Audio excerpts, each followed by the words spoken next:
Number 10. The iron lung car heater. In the early days of motoring, heating your car was a luxury.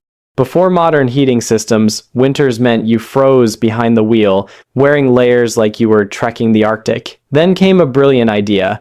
What if you used the car's own exhaust to warm the inside? Yes, inventors decided to pipe literal engine fumes into the passenger cabin.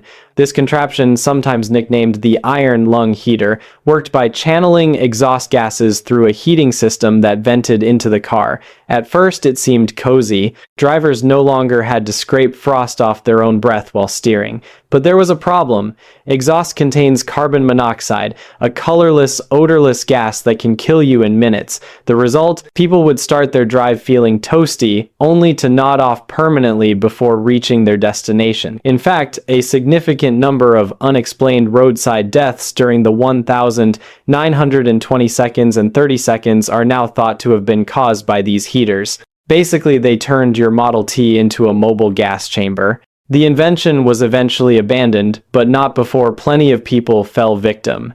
Nowadays, we complain about weak car heaters taking forever to warm up. At least they don't quietly assassinate us during the commute.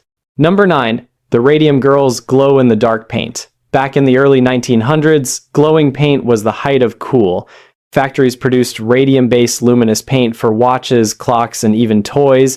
The workers behind it all? Mostly young women, later nicknamed the Radium Girls. The bosses told them to shape their fine brushes with their lips, dipping them repeatedly into radioactive paint. They were reassured that radium was safe. Some advertisements even called it a health booster, claiming it gave you energy and vitality. Spoiler, it didn't. The women soon began to notice horrifying symptoms. Their teeth started falling out.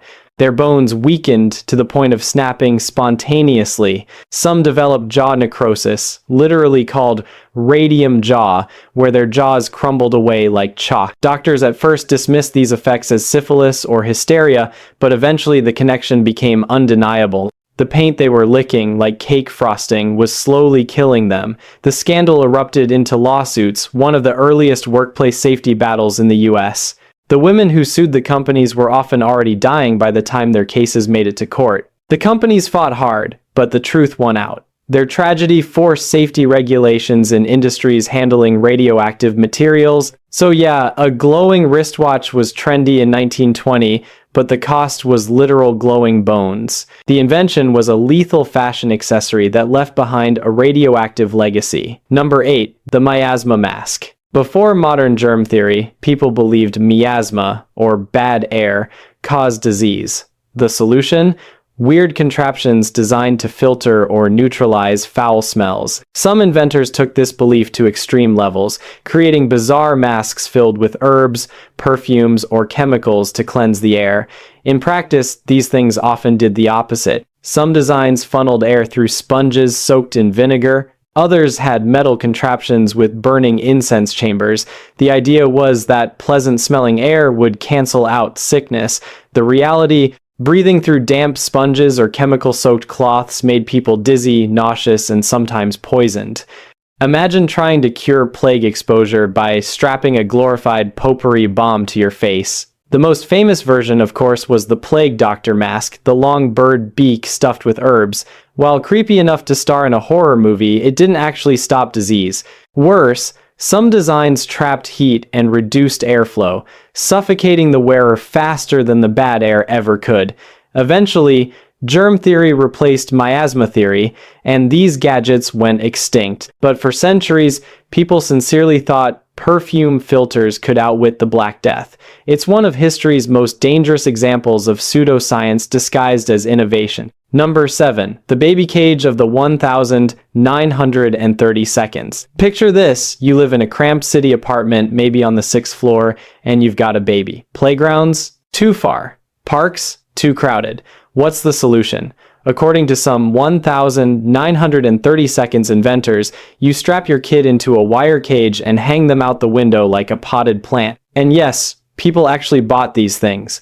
The baby cage was marketed as a way to give infants fresh air and sunshine. In urban areas, the cage was essentially a small wire box that you bolted to your window frame. You'd then stick your baby inside and let them dangle several stories above the street, directly above honking cars and clouds of exhaust. Newspaper clippings show mothers casually sipping tea while their kids hung outside like dangling laundry. Safety-wise, it was a nightmare. Sure, the cages were made of sturdy metal, but bolts and screws fail, and let's be honest, even if it held, the optics were horrifying. Imagine looking up from the sidewalk and seeing a baby suspended over your head in a bird cage. Eventually, common sense and building safety laws killed the baby cage trend. It's proof that desperation and bad design can create one of the most reckless parenting tools in history.